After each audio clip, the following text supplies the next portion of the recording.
Queridos alumnos y alumnas, bienvenidos a una nueva clase de Equilibrio en Redes.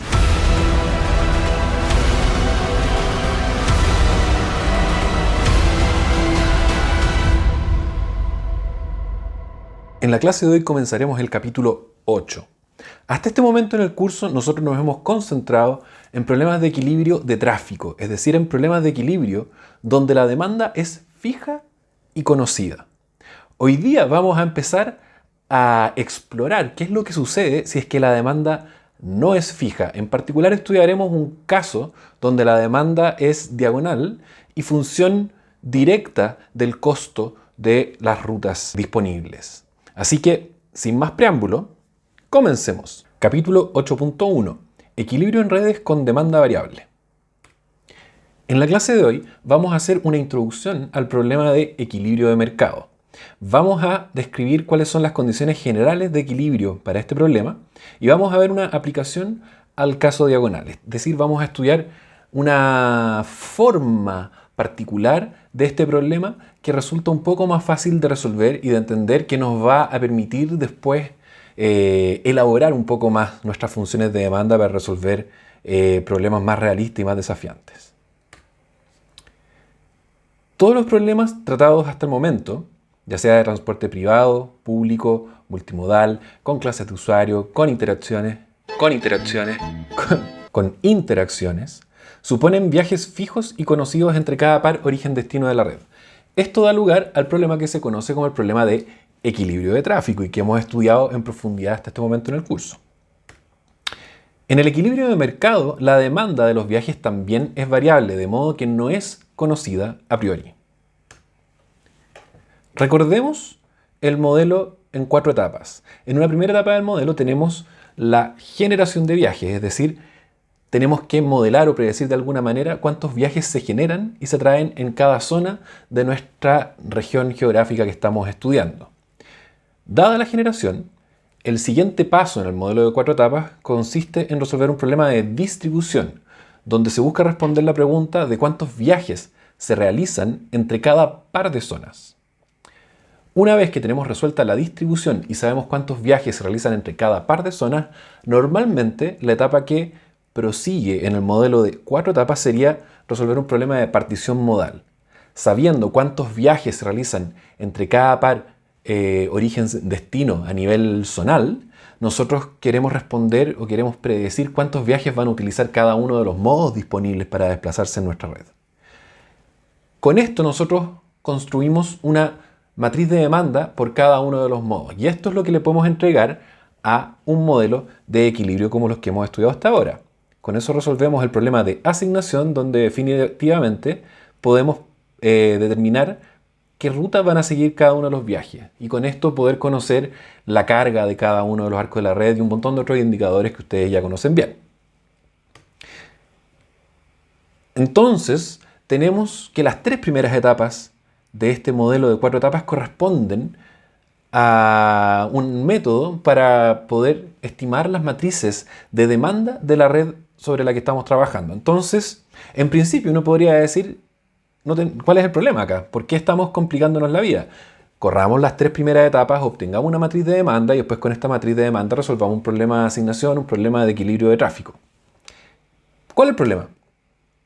El problema acá es que para resolver un problema de distribución, por ejemplo, nosotros necesitamos conocer los costos de las distintas opciones para poder hacer una predicción de cuántos viajes se van a llevar cada uno de los pares origen-destino de la red. Esto también sucede en la partición modal y de hecho es bastante más claro por qué sucede en la partición modal. Si nosotros sabemos que existen TW viajes para ir entre un origen dado y un destino dado, y nosotros queremos predecir cuántos de estos viajes van a tomar cada una de las opciones modales que nosotros estamos entregando, también para poder hacer una estimación necesitamos saber cuánto es el costo o cuál es el nivel de servicio que entrega cada una de las opciones.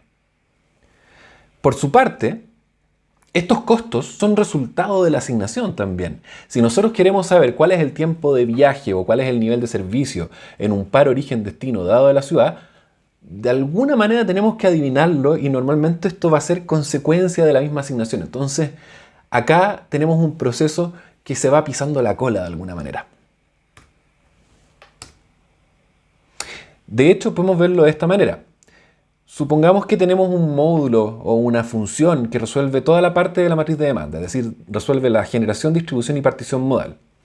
Con esto de acá, suponiendo que de algún lugar estimamos los costos iniciales, nosotros podemos construir, por supuesto, la matriz de demanda, que va a depender de los costos que nosotros le alimentemos a este modelo de generación, distribución, partición modal. Una vez conocida la matriz de demanda, nosotros podemos llamar a otra función, a otro modelo, nuestro modelo de equilibrio de tráfico, que va a resolver el problema de asignación, dada esta matriz de demanda.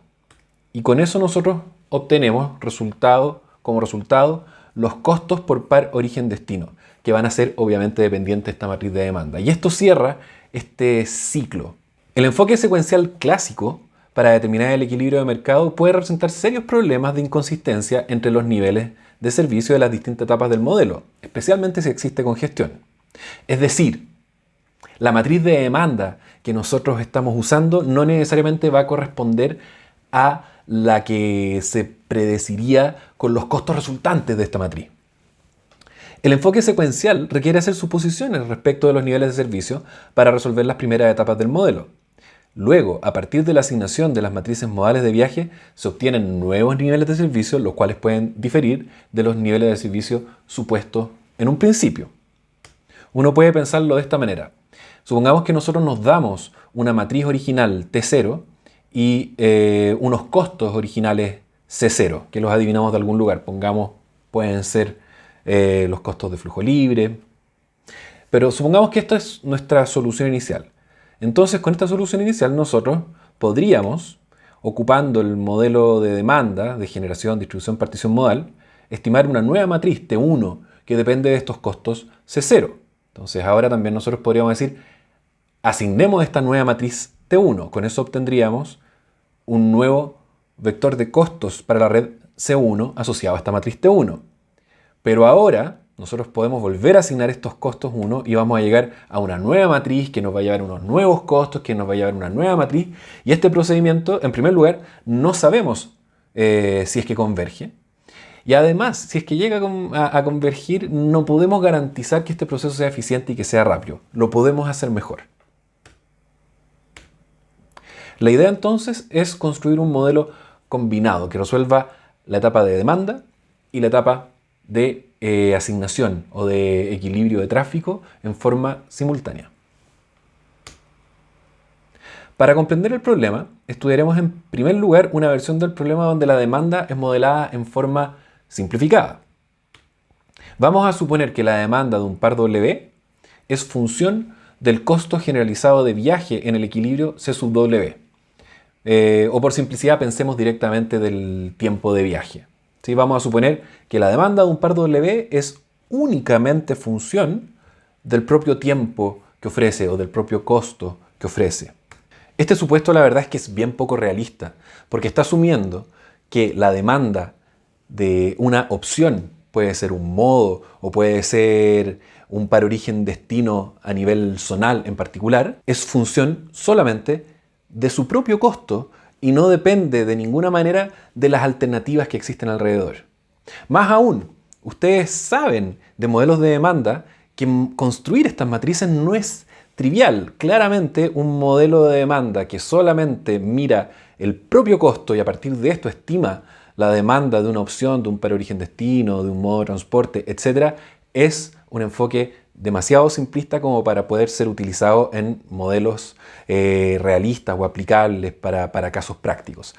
Sin embargo, sigamos estudiando este problema en particular, este caso en particular, porque van a haber un par de clases más cómo podemos generalizarlo y vamos a obtener una visión del problema bastante más clara partiendo con esta versión más sencilla del problema. Supongamos entonces que conocemos esta función de demanda TW que nos da la cantidad de viajes T en función del costo del par W.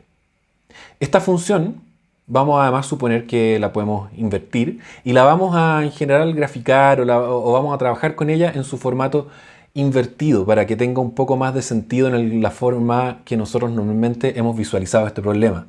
Nosotros normalmente lo que tenemos son funciones de costo que dependen de TW. Ustedes ven acá que TW, la demanda por viajes, aparece en el eje X.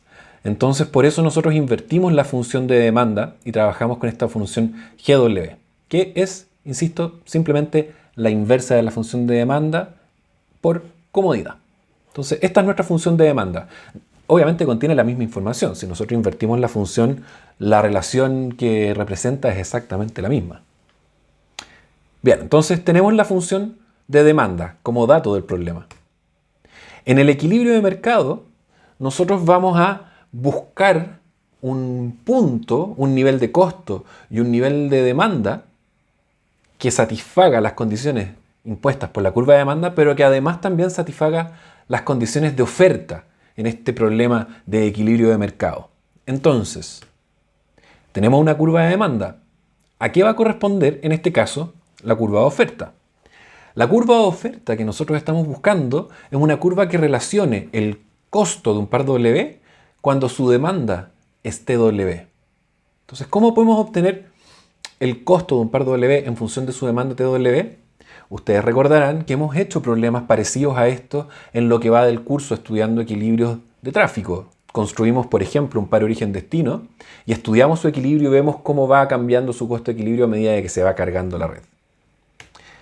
Miremos una red sencilla y construyamos esta función de oferta para entender claramente de qué se va a tratar.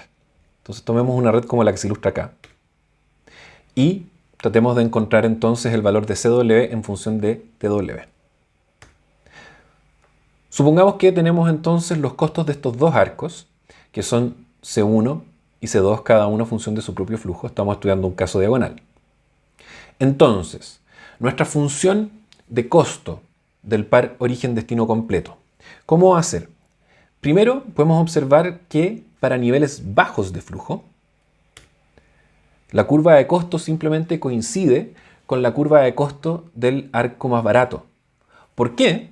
Porque cuando los niveles de flujo son bajos, todas las personas se van a la opción más barata y esta opción más barata se va congestionando gradualmente, como se ve acá, hasta que en algún momento el nivel de costo de la opción que toda la gente está ocupando se eleva hasta alcanzar el nivel de costo que ofrece la alternativa. Entonces, desde este momento en adelante, nosotros esperaríamos que las nuevas personas que vayamos agregándole a la demanda de este par origen-destino empiecen a repartirse entre las dos opciones para mantener la situación equilibrada. ¿Qué podemos anticipar de la forma de esta curva roja, que es la curva del costo resultante de equilibrio de la red al seguir subiendo? Si no existiera la opción alternativa, esta curva roja simplemente seguiría el camino de esta curva amarilla, ¿cierto? Pero ¿qué es lo que sucede acá? Cuando queremos seguir subiendo, va a pasar que por cada paso que aumentemos, ahora no todas las personas están metiéndose en este arco de acá. Por lo tanto, el nivel de congestión o la tasa en la que se venía congestionando este arco va a disminuir un poco. Nosotros podríamos esperar entonces que la curva roja baje de pendiente al agregarse o al hacerse atractivas nuevas opciones en la red. Entonces nosotros podríamos esperar una forma así. Vamos a ser mucho más precisos en cuál es exactamente esta forma inmediatamente, pero intuitivamente esperaría que ustedes puedan anticipar que la curva debería empezar a abrirse cada vez que nuevas opciones empiezan a ayudar a llevarse al aumento de demanda de nuestra red. Miremos un nivel cualquiera de flujo donde podríamos esperar que se ocupen los dos arcos en la solución de equilibrio. Digamos que ese nivel es TW como se muestra ahí. Cuando estamos entonces con un nivel de demanda TW, nuestra curva de costos de equilibrio va a indicar que nuestro costo es cierto valor CW. Y acá nosotros podemos observar que si es que esta solución es un equilibrio, y dado que se están ocupando los dos arcos de nuestro sistema, el costo en cada uno de estos arcos tiene que ser, evidentemente, CW, el mismo costo de equilibrio, porque los dos llevan flujo y tienen que satisfacer las condiciones de Wardrop. Por lo tanto, nosotros podemos saber que el nivel de flujo en cada una de estas curvas amarillas tiene que coincidir con el valor CW de los costos. Entonces nosotros sabemos que F1 y F2 tienen que tomar esos dos valores de ahí. ¿Qué más sabemos? ¿Qué relación existe entre F1, F2 y TW? Nosotros sabemos que, por definición, los flujos de los dos arcos tienen que corresponder a la demanda del par origen-destino, es decir, que F1 más F2 es igual a TW. ¿Pero qué implica eso para esta parte de acá? Nosotros tenemos por una parte que esa distancia de ahí es F2, tenemos por otra parte que esa distancia de ahí es F1, y aplicando que F1 más F2 igual TW, nosotros podemos tomar ese segmento F1 y fíjense cómo lo podemos reacomodar ahí. Entonces, nosotros podemos concluir que para cualquier punto TW, por lo menos donde se ocupan los dos arcos, esta curva roja, cualquier punto de esta curva roja corresponde a la suma del correspondiente punto de cada una de las dos funciones de costo. Es decir, nosotros podemos concluir que la curva C sub W es la suma horizontal de C1 y C2. Y noten que esta regla de la suma horizontal también aplica abajo de este quiebre, porque en este lugar acá donde coinciden las dos curvas, la suma de una pura curva obviamente es esa misma curva. Así que esta suma horizontal aplica para cada uno de los tramos, además de la función de costos de equilibrio que nosotros estamos construyendo. ¿Cómo se ve entonces el equilibrio de mercado en este problema? Supongamos que nosotros ya obtuvimos esta función de costos. Entonces el equilibrio de mercado, igual que en el equilibrio de mercado cuando ustedes lo han estudiado en microeconomía, corresponde a la intersección de una curva de oferta con una curva de demanda. Supongamos, por ejemplo, que ese es el punto que nos da como intersección, y nosotros también podemos ir y mirar para el lado sus costos de equilibrio, y nosotros sabemos que estos costos de equilibrio tienen que ser los costos de todas las opciones que se están usando, por lo tanto los niveles de flujo se pueden estimar también del dibujo proyectando hacia abajo los lugares donde las funciones C1 y C2 toman valor CW asterisco. Eso nos dan los costos de equilibrio. Tomemos este mismo gráfico y despejémoslo un poco. Sobre este mismo gráfico, dada la curva de oferta del par origen-destino, ¿cómo ustedes podrían ilustrar un equilibrio de tráfico? Piénsenlo un segundo. Voy a contar hasta 3. 3, 2, 1. En este caso, la respuesta es tan sencilla como que el equilibrio de tráfico, si ustedes ya conocen la curva de oferta, corresponde simplemente a que nosotros estamos evaluando esta función de costos en un nivel TW dado, conocido, y eso nos da un costo de equilibrio. Si es que conociéramos, por supuesto, esta curva. ¿En qué consiste entonces el problema de equilibrio de mercado? El problema de equilibrio de mercado consiste en encontrar para una red dada y con funciones de demanda conocidas las siguientes cosas. El flujo de equilibrio en cada arco, que tienen que satisfacer el primer principio de Waldrop, los costos generalizados de equilibrio para cada par origen-destino, y además, por supuesto, la cantidad de viajes TW y que sean consistentes con los flujos y costos anteriores. Recordemos las condiciones de equilibrio de Waldrop para ver si es que podemos generalizarlas para este caso con demanda variable.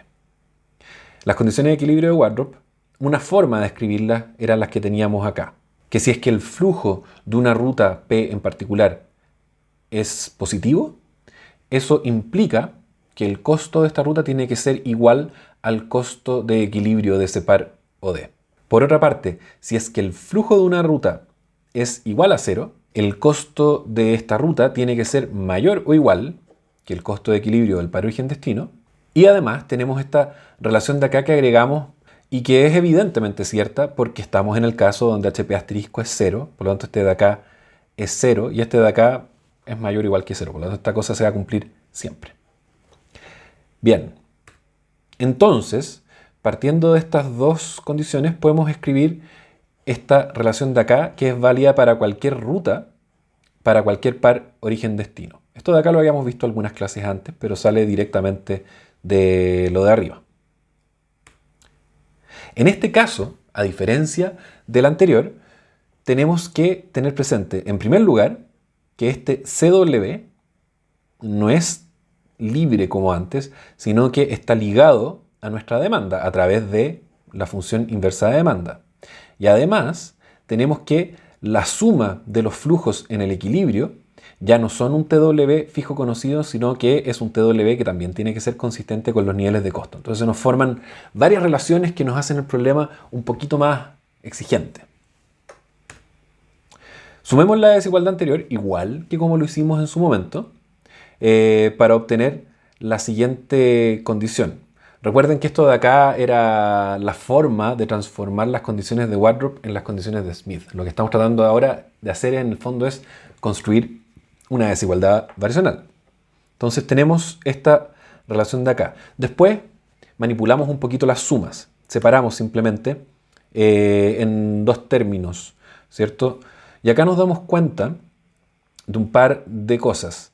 En primer lugar, que en este lado de acá, este CW, por supuesto que queda adentro de la sumatoria, pero como el índice es W y esta suma depende de P, la C puede salir para afuera.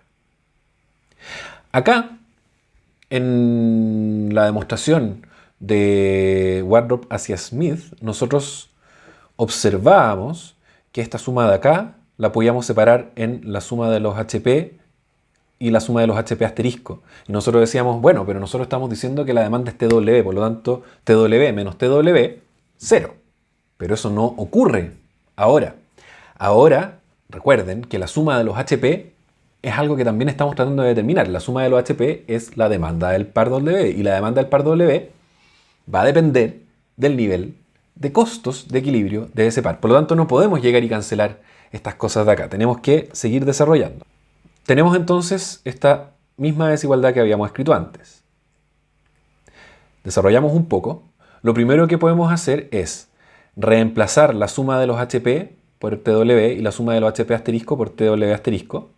Y además reemplazar la función inversa de demanda para modelar el CW asterisco. Entonces esto de acá es simplemente aplicar las definiciones que hemos hecho hasta ahora. Y esto que estamos formando, fíjense que este término de la derecha empieza a tener una forma muy parecida a este término de la izquierda. De hecho, nosotros podemos escribir la desigualdad variacional de esta forma. Es una diferencia de desigualdades variacionales.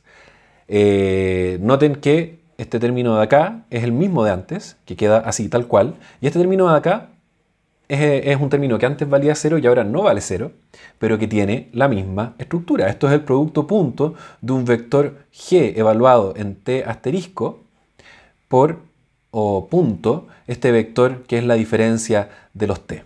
Entonces nos queda una cosa muy parecida.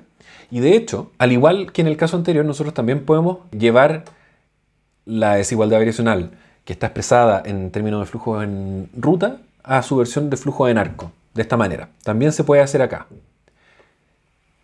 Para expresar esta cosa como una única desigualdad variacional, podemos hacer un pequeño truco. Me imagino que algunos de ustedes ya lo podrán anticipar, pero si tenemos la diferencia de estos dos productos puntos, lo que podemos hacer es, de alguna forma, combinar los vectores para que sean solo un gran producto punto. Entonces, definimos ahora un vector D, que es la... ¿Cuál es la palabra que estoy tratando de acordarme? Podemos hacer algo similar con el vector V y por supuesto que también aplicaría para V asterisco el valor del vector V en el equilibrio. Y noten que el vector V contiene todos los flujos, obviamente, y también todos los niveles de demanda. Y la gracia es que definiendo estos vectores podemos construir la desigualdad variacional como una única desigualdad variacional. ¿Y cuál es la gracia de escribirlo de esta manera? Que entonces las propiedades que hemos discutido antes para el equilibrio de tráfico, es decir, las propiedades de existencia, de unicidad, se pueden extender directamente. Ustedes pueden estudiar también el hessiano de esta matriz de costos o de esta matriz extendida de costos que también incluye las G. Supongamos que las funciones de costo son crecientes y que dependen solo de su propio flujo, es decir, que el jacobiano de los costos es diagonal, y que las funciones inversas de demanda son también diagonales y decrecientes. Recuerden cuando dibujamos antes la función de demanda, esta iba decreciendo, si no, no está bien definida esta función de demanda. En este caso podemos concluir entonces, primero, que el equilibrio de mercado es único, y segundo, que existe un problema de optimización equivalente. La unicidad es trivial cuando uno tiene una matriz diagonal con puros elementos positivos en la diagonal. ¿Cuál es entonces la condición de existencia de equilibrio de mercado para este problema?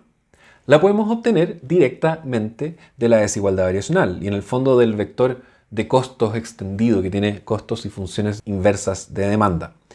Estudiando ese vector bastaría con probar las características básicas que hemos recordado varias veces, las 3C. Entonces, mientras definamos nuestras funciones como funciones continuas y el dominio siga siendo convexo y compacto, podemos todavía garantizar la existencia de esta solución. Este problema que ustedes ven acá es el problema equivalente de optimización para el problema de equilibrio que nosotros hemos planteado recién. ¿Y cómo lo podíamos obtener? Bueno, nosotros vimos recién que esto es un problema que lo podemos expresar como una desigualdad variacional en la que todos sus elementos del vector de costo son diagonales. Por lo tanto, nosotros podríamos aplicar directamente la transformada de Beckman. Y si nosotros aplicamos la transformada de Beckman sobre ese vector extendido, nos terminan después apareciendo los términos de menos g en este lado de acá, pero fíjense que esto de acá tiene la misma estructura que esto de acá. Así que este es el problema equivalente que nosotros deseamos resolver. Este problema de optimización también tiene una interpretación gráfica interesante desde el punto de vista de la microeconomía. Miremos nuevamente este gráfico. Sobre este gráfico vamos a ilustrar o identificar los componentes de nuestra función objetivo. Miremos este segundo término de acá. Este segundo término de acá es una suma para varios pares origen-destino, pero acá nos estamos concentrando en uno nomás de estas áreas. Entonces, la integral entre 0 y TW de GWI simplemente va a ser el área bajo la curva inversa de demanda entre 0 y algún punto arbitrario. Esa es el área azul, lo que está acá. Esta área de acá es simplemente el área bajo la función de costo del arco, o en este caso, tramposamente, es también el par origen-destino, por eso estamos sacándole provecho a una red chiquitita. Pero el área relevante ahí sería esa área de ahí. Por lo tanto, la diferencia de esto menos esto va a ser esta área que queda acá en signo negativo. Entonces, esta área amarilla correspondería a nuestra función objetivo en signo negativo, la función que nosotros estamos tratando de minimizar. Por lo tanto, minimizar menos z equivale a maximizar z. Queremos maximizar el área amarilla.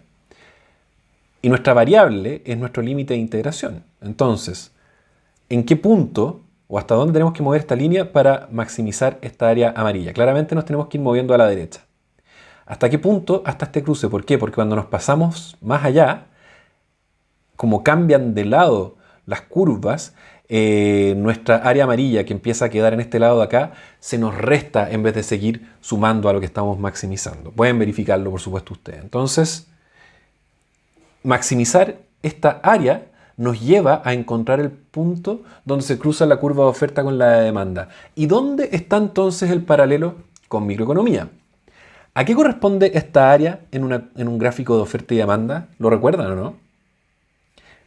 Esa área es lo que se conoce como el excedente del consumidor. Es decir, y ustedes recordarán también que el punto de equilibrio de mercado en la teoría microeconómica maximiza el excedente del consumidor. Por lo tanto, nuestra función objetivo, de cierta manera, lo que hace es maximizar el, comillas, excedente del consumidor para llegar al punto de equilibrio de mercado de nuestro problema. Interesante el paralelo, ¿no? Analicemos ahora las condiciones de optimalidad del problema de optimización equivalente y vamos a seguir el procedimiento habitual. Definimos un lagrangiano y estudiamos sus condiciones de optimalidad. Acá están las condiciones con respecto a la variable u y a la variable HP, que son las de siempre, y que nos van a llevar a lo de siempre. Así que no vamos a detenernos demasiado acá. Pero tenemos más variables. Tenemos las variables TW. Entonces, tenemos que agregar estas condiciones de optimalidad que provienen directamente de las condiciones de KKT. Entonces, desarrollamos esos términos y obtenemos lo siguiente. Entonces pueden ver que acá nos quedó algo súper similar también a las condiciones de Wardrop. De hecho, nos está diciendo que los pares W van a tener un costo que va a ser mayor o igual que el costo de equilibrio que se alcance. ¿Qué quiere decir esto? ¿Cuándo podríamos tener un costo en un par W que sea mayor al costo de equilibrio del par W? Suena medio extraño, ¿cierto? Pero pensemos un poquito y grafiquémoslo para entenderlo mejor. Las condiciones de equilibrio expresadas en formato one-drop son las habituales acá arriba, que tiene que ver con los niveles de costo y que dice que el costo de una ruta que lleva flujo tiene que ser igual al costo óptimo del par W y que las rutas que no llevan flujo tienen que tener un costo mayor o igual, como de costumbre. Entonces, UW es el costo de equilibrio de un par origen-destino. Pero además tenemos esta condición de que este costo de equilibrio del par origen-destino podría tener que ser mayor o igual que GW. Y eso va a suceder en el caso donde no hay demanda. Entonces, en palabras muy sencillas, lo que está pasando acá, y que vamos a ver ahora con más detalle, es que si es que el costo de equilibrio es muy alto para un par W, es posible que no se genere demanda. Eso es lo que está admitiendo en el fondo esta solución de acá. Está diciendo que llega un momento donde el costo puede elevarse lo suficiente como para que la demanda simplemente sea nula.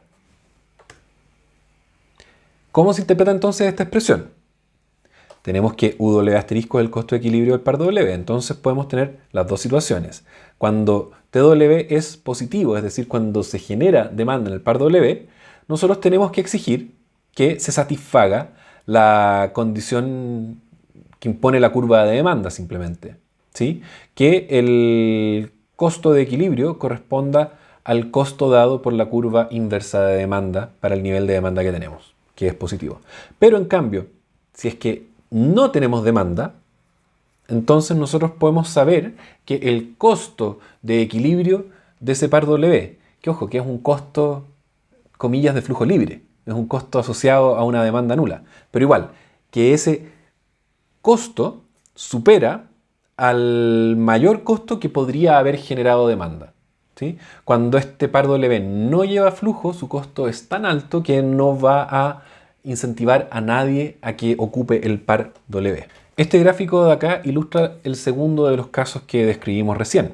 Acá ustedes pueden ver que en un equilibrio de mercado podría pasar que la demanda de un par origen-destino sea nula porque el nivel de costo de equilibrio de tráfico del par origen-destino es más alto que el mayor nivel de costo que hubiera generado algo de demanda para ese par W. Entonces acá tenemos una situación que de hecho se parece un poquito a la que aparecía en nuestros gráficos de costos enfrentados en los primeros equilibrios que nosotros estudiamos de tráfico. Así que esta es la situación donde no se genera demanda en un par W. Veamos un ejemplo de equilibrio de mercado para una red sencilla como la que tenemos acá. Tenemos dos arcos con los costos que se entregan y tenemos esto de acá que es nuestra función de demanda. Entonces vamos a primero graficar el problema y después vamos a plantear el problema de optimización equivalente. Veamos entonces primero la solución gráfica. Lo primero que vamos a hacer es tomar nuestra curva de demanda y llevarla al formato inverso. Nuestra curva de demanda entonces consiste en tomar la relación que se entrega arriba y despejar en ella CW. Una vez que tenemos CW como función de TW, lo podemos incluir en nuestro gráfico. Noten que tiene que tener siempre pendiente negativa, debe ser una curva decreciente. Entonces eso de ahí es nuestra curva de demanda, o técnicamente inversa de demanda, pero cotidianamente podemos hablar de que esa es nuestra curva de demanda. Ahora vamos a construir nuestra curva de oferta. ¿Y cómo se construye la curva de oferta? Suma horizontal. Tomemos las dos funciones de costo de los dos arcos por separado y sobre estas dos funciones de costo ahora hagamos la suma horizontal.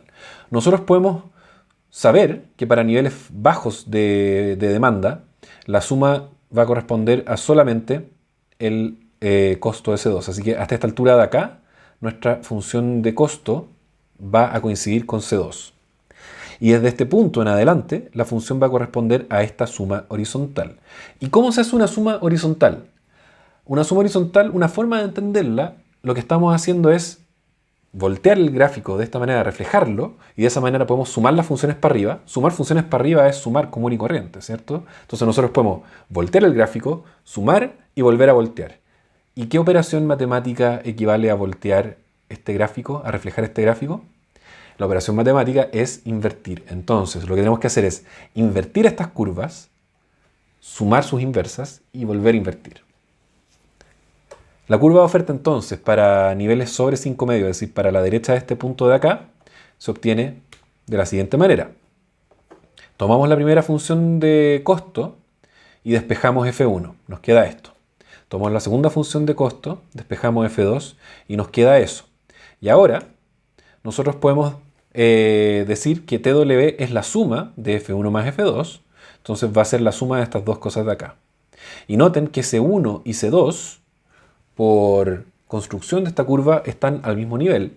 Por lo tanto, C1 es igual a C2 y es igual a CW. Entonces podemos escribir acá esta relación TW como función de CW y ahora podemos nuevamente despejar CW para obtener finalmente la función de oferta que estamos tratando de construir para el tramo que estamos estudiando.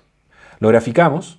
Fíjense que acá escribí la función por partes para graficarla. Y ahora para encontrar el equilibrio simplemente tenemos que intersectar las curvas. Y el equilibrio nos da que cae en TW igual 5 con un costo de equilibrio de 8. Y nosotros podemos además recorrer esta curva para la izquierda para encontrar este punto de acá y este punto de acá que corresponden a los flujos de equilibrio que son 2 y 3 para este ejemplo. Veamos ahora el problema de optimización equivalente. Recordemos nuestra función objetivo en su formato genérico y apliquémoslo para el problema que estamos revisando. Recuerden, bueno, las funciones de costo son directas, esta parte no es ninguna novedad, y acá simplemente tenemos que meter la función g. Noten que esta función g es la función inversa de demanda, que ya habíamos despejado. Pero una vez hecho eso, nuestra función objetivo nos queda eso, el dominio es el mismo omega de siempre, solo que esta TW ya no es fija, ahora es también una variable de decisión del problema, pero se ve de la misma manera. Y este problema de optimización yo se los dejo a ustedes propuesto, es bastante directo y los lleva, por supuesto, al mismo resultado. Con eso entonces terminamos la clase de hoy y los dejo como siempre invitadísimos a participar en el foro. No les quito más tiempo, cuídense mucho, chao.